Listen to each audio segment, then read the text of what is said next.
Hello and good day to you, my friends.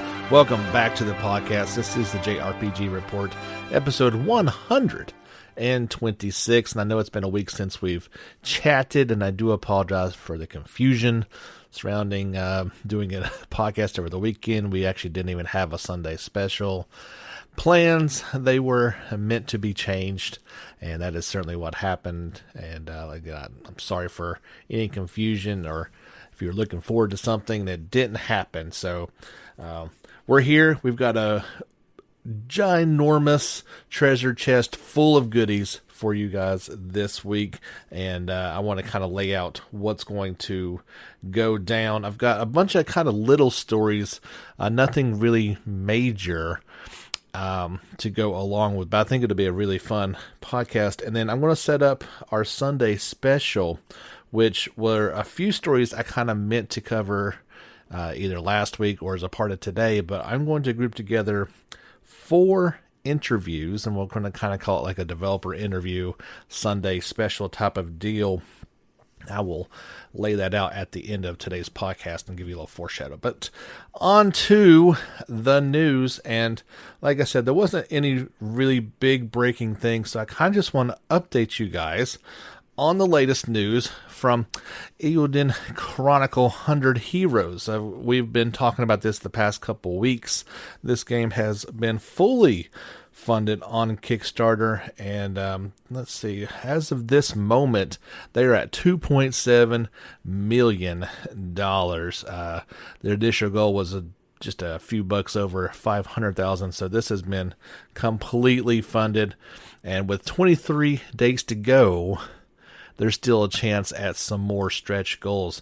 As of this morning, they've had over 27,000 backers, and to be honest, that's not even including myself, so I plan to throw some cash their way so I can get this thing when it comes out. This is I've never done a Kickstarter, so if you kind of some of the things I found out about this, I think you can just throw $10 at this. If you just want to support it, you are able to do it. I believe that is the minimum. However, I think this is one of the unique things of Kickstarter is you can pretty much purchase a copy of the game, and that will get you, I think, yeah, there's a physical version of it, and that's about $57. So if you were expecting to, pick up this game, or you really want to anyway, you're going to pay $60, well, there you go. Keep in mind, this is next gen, so games might even be more than that. This could be a pretty good deal. You could even pick up just the digital version, and they're saying that's going to be about $38. Of course, this is in yen, so there's a conversion going on there. So while that seems like a lot to kickstart, a pledge to it, you're buying the game early, essentially. So that is kind of a cool thing that I was unaware of. So here they are as far as stretch goals go. Of course, they met that 500,000 that got us the game. When they hit 750,000, that got the Fortress Town mode, which was pretty much a needed version of it. At $1 million, we got the War on Many Fronts, and that's, I believe, where you can have people kind of invading your town and going at it. The next goal, unlock the cooking mini game. So Suikoden fans will be excited to hear that has made a comeback. 1.5 million unlocked New Game Plus. That's interesting. Perhaps a chance to recruit all of the members if you weren't able to do that the first time around. One of the next goals, unlock Chinese localization. I believe Korean was also in there. 1.7 got the guild system. That should be pretty cool. And then some of these goals unlocked even more characters. That's right. So initially I was thinking that it would be, an even 100. If you know your Suikoden history, it was always 108 Stars of Destiny. Well, we're over 100. At 1.8, we got, I believe it's going to be Periel. That's how you would say this person's name. The next goal got us the fishing mini game. It wouldn't be a JRPG without some fishing in there, right? 2.1 million got us Euphorus the 8th. Or no, the 7th. I'm sorry. I got my Roman numerals confused. 2.2 got Hildy. 2.35 got the Battletop mini game. There's the Korean at the 2.5 localization. 2.45 got us Maxim, another character.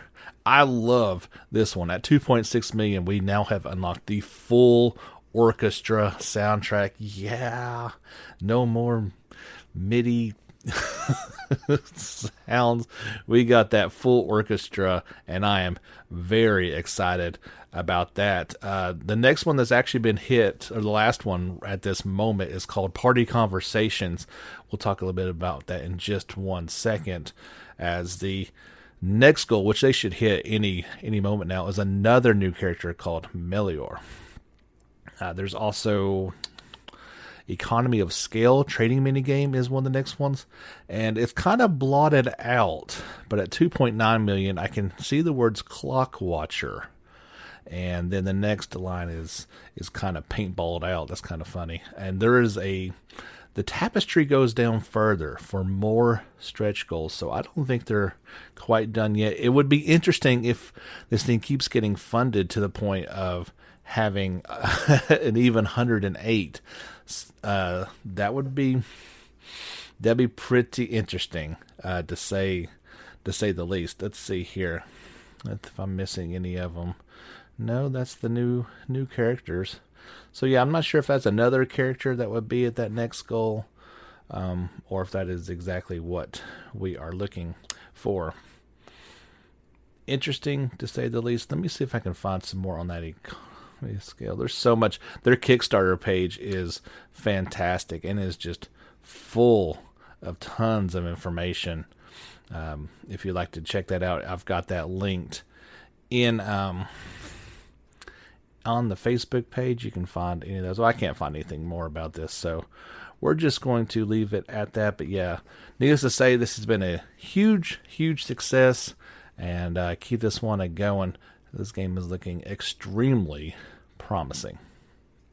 We got some new screenshots showing off Shin Megami Tetsui 3 Nocturne HD Remastered. I believe there's about 40 of them in total, and I put together a little slideshow for you guys video. You can check that out on our YouTube channel, JRPG Report, if you're interested. There are 2 screenshots in particular that are striking, to say the least, showing the original PlayStation 2 version, and then it's screen for screen. You know, they match it up exactly with what the new version of it would look like, and it's, at first you see it, you're like, oh my gosh, it's really hard to believe it looked that poor, but that was 2 generations ago, and we've really come a long way. They have really upped the ante, and it looks very, very nice, to say the least. Like I said, you can check all those out if you head on over to our YouTube channel. If you just want to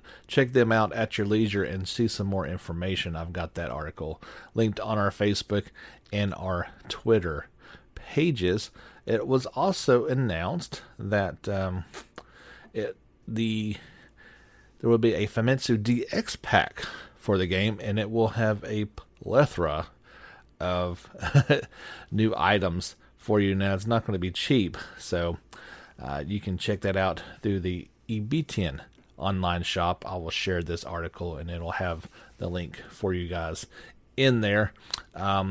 This limited edition pack will cost, the cheapest one is looking like about $105, but they go all the way up to $355 depending on how much cash you want to throw at these things. Some of the arranged things in there, you can get a piano arrangement soundtrack or a rare soundtrack that will be on 2 discs, a total of 37 songs, a Melodrum aroma diffuser, a special luxury vortex design case, and a monthly Ayokashi special final issue.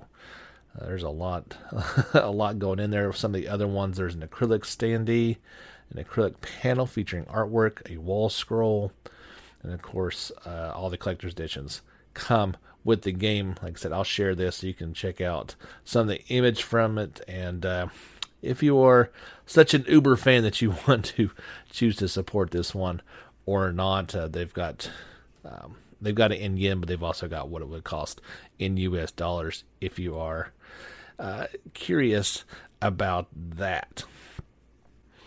Speaking of collector's editions, we have learned about the Japanese collector's editions for Atelier Ryza 2. At this moment, there are 2 of them, and at this moment, they are Japan only. We may end up seeing maybe the premium one head over our way into Europe. That premium box will go for about $114, and the collector's special collection box is about $256 in it. If you get the premium box, you get 5 bonus items with it: a B2 cloth poster with Ryza, Claudia, and Fee, and the 2 unrevealed characters on it will be on the box. There'll be 2 clear file folders with one that has Ryza, Claudia, and Fee on it. You get the Ryza mini acrylic charm, and there's also a notebook from Teo and a DLC code for Ryza's Sonnet costume.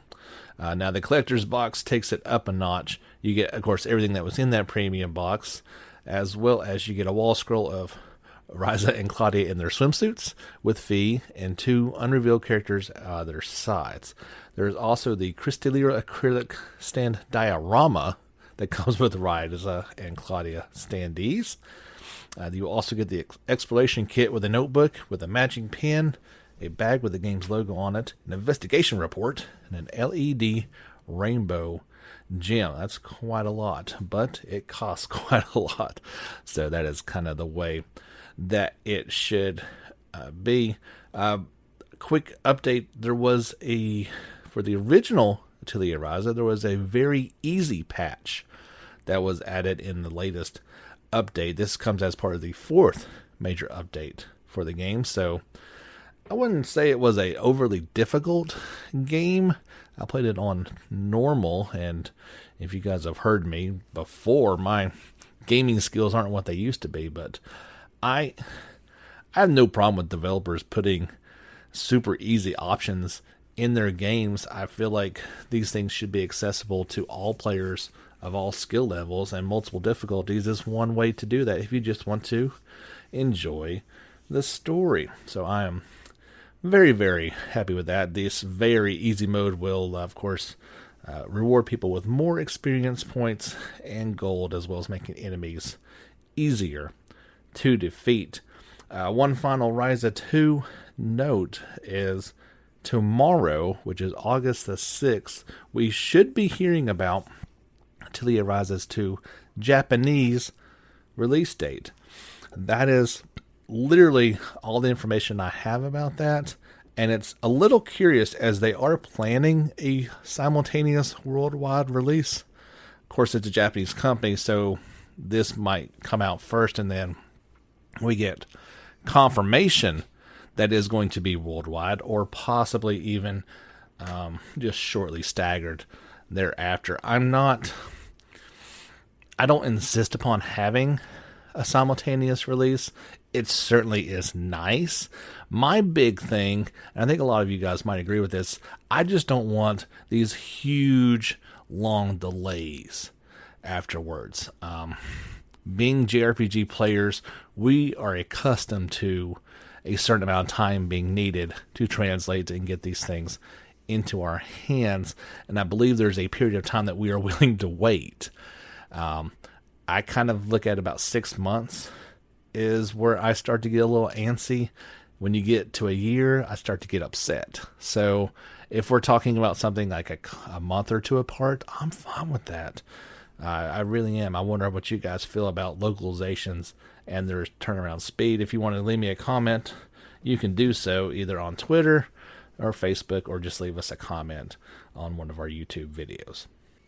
One of the stories we're going to talk about on Sunday is a special interview with Final Fantasy's portal site, and they will be digging deeper into Final Fantasy VII Remake. This is part 1 of their series, and one of the things that I stumbled upon that looks pretty cool is there are 2 music boxes that are available for purchase. You can check out that link on Facebook. The first one has the Final Fantasy VII main theme to it, and the other one has Aeris theme on it. You can purchase each music box for about $15 each. It's really not that bad.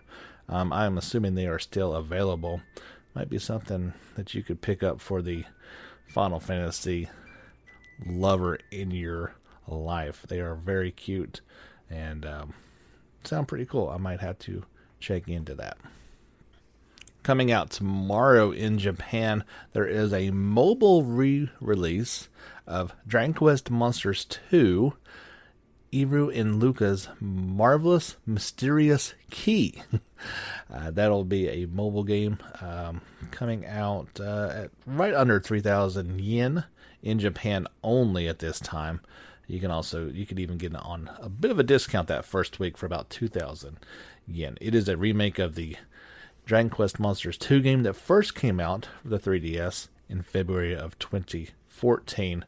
There are some new features for the game. Of course, it's optimized for smartphones.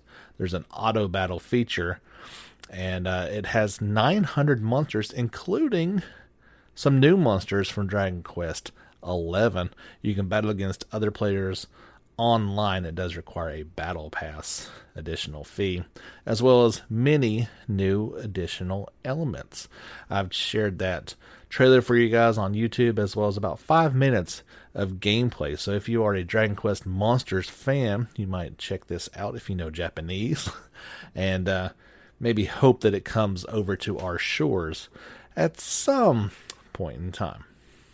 One of the other interviews we're going to be doing on Sunday is with Fairy Tail producer Keisuke Kikuchi. We'll have that for you on Sunday. And Fairy Tail has announced their DLC plans. Of course, no release would be complete without some DLC. And this one is just a week after, or the first one is going to be a week afterwards. You get the limited edition Growth Lacrima x5 will come out tomorrow on August 6th. Some new friends will join the game on August the 20th. Friends set Levi and friends set Leon on August 20th. September 3rd, we'll see the friends set Lysiana and Elfman, as well as very difficult request set. You get S-rank request, the 10-year quest, and the 100-year quest. And coming on September 17th is the additional dungeon Rift in Time and Space.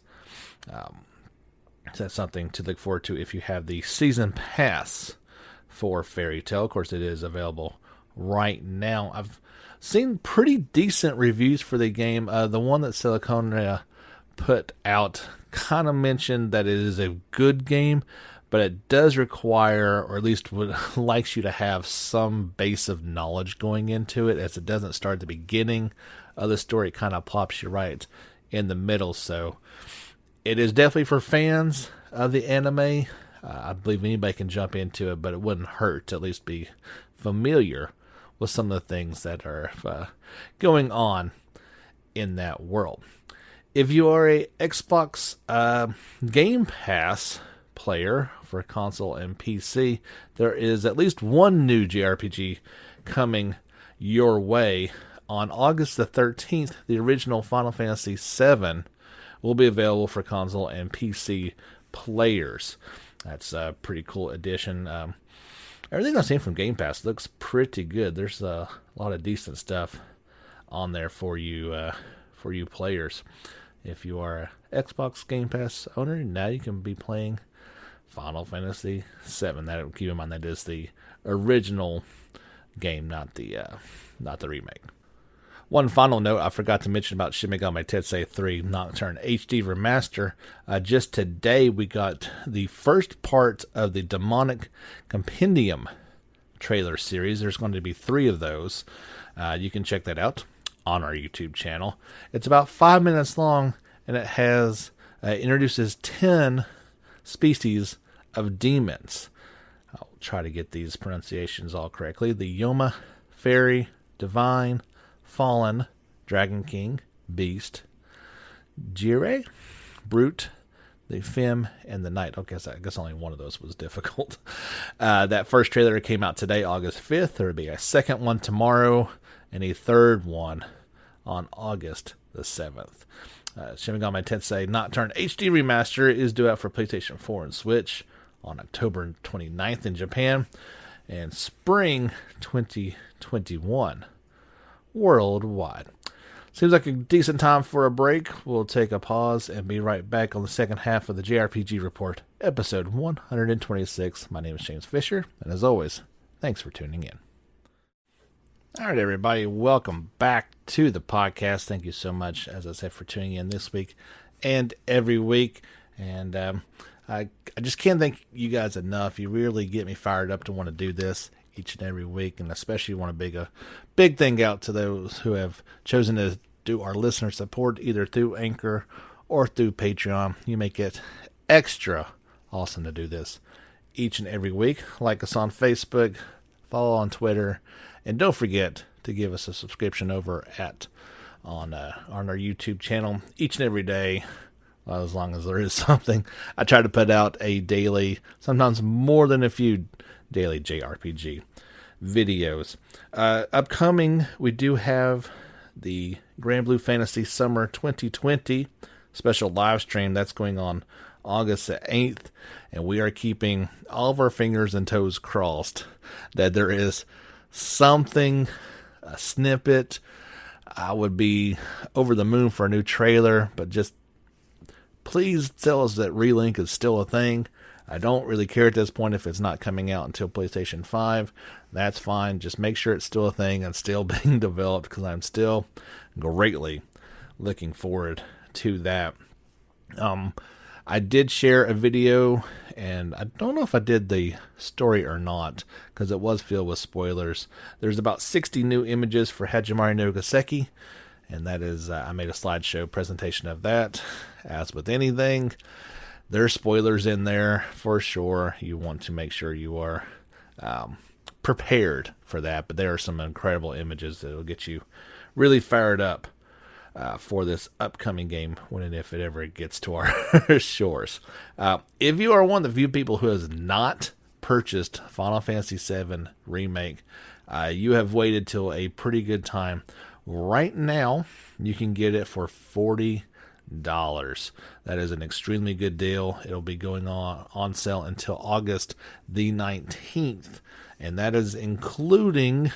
I guess you could do a download, of course, but it's also physically on sale at Amazon and GameStop for just $40 here in the U.S.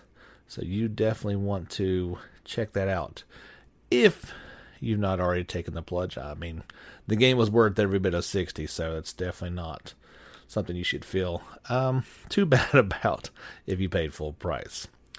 Publisher P-Cube has delayed the Steam PC version of the Dungeon RPG. Is it wrong to try and pick up girls in a dungeon? Infinite Combat Edition. It was previously planned to come out in a couple days on August the 7th, but has pushed that back 1 to 3 weeks in the West due to, quote, development issues, end quote. A new release date was not announced. That's, the PlayStation 4 and Switch versions are still due out August 7th in Europe and August 11th in North America. So once that PC release date comes back online, I'll let you know what's going on. So it's obviously not a production issue. Those copies went out just fine, but it must have just been something lost in translation somewhere that... well, it didn't work out good for those PC owners looking forward to this one. Phantasy Star Online 2 has launched in an additional 33 countries alongside the Steam release of its PC version. Sega announced, I'm not going to read all 33 of them, but needless to say, you're probably included in there if you've not already been able to take advantage of that one. If you've been playing Tales of Crestoria, you know that they have celebrated their 1 millionth download, and there's a special campaign going on. All players will receive a times 10 summon with a guaranteed landing an SSR character. This summon will normally cost 2,500 Gleamstones, but in this one you'll get that Gleamstone for free, and otherwise you're only guaranteed a super rare character. But this time you can get one of the much better characters and make the game a little bit easier for you guys. The contest will start on August 5th and last until August the 31st. I haven't got a chance to play this one since I initially downloaded it. As I've mentioned before, we have one iPad, and it pretty much resides in the child's hands at all time. Square Enix passed along some not so great news. There were some big losses reported from its subsidiary companies, Tokyo RPG Factory and Studio Isotolia. Tokyo RPG Factory was founded back in 2014. It's got a couple games that you remember came out for it: I Am Setsuna, Lost Sphere, and Anunnaki. The financial results show that they had a net loss of 154 million yen. Now, they did turn a profit last year, but this latest financial year, not so good. Of course, Studio Isotolia shut down last May. There just wasn't any reason to carry on with them continuing to lose money, and I have a bad feeling that Tokyo RPG Factory may be falling along in those same steps if they can't turn it around. I mean, I played I Am Setsuna. I really liked the game, but I believe somebody quoted it pretty well that they are really good at putting out kind of average to above average games, and they really need to step it up if they're going to be digital only and work in that realm. Game company Experience will be releasing one of its earliest RPGs, the Demon Gaze prequel, Saviors of Sapphire Wings, bundled together with The Stranger of Sword City Revisited. These are coming outside Japan in 2021 and headed towards your Nintendo Switch or PC. Saviors of Sapphire Wings is the localization and port of the 2019 PlayStation Vita game Azure Winged Chevalier. I have no idea. I might have just completely butchered that one, which is a remake of the 2010 game Students of the Round.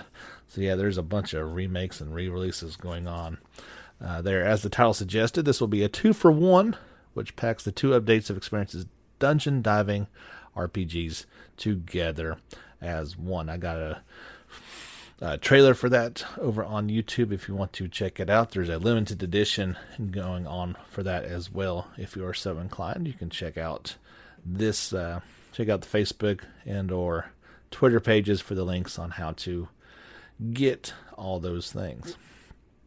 There's also an article I'm going to link that will show you how to link your Phantasy Star Online 2 account to your Steam account. As with this game, there's a bunch of stuff I really don't know about, so I'm just telling you now that I will share that story with you guys so you can check it out.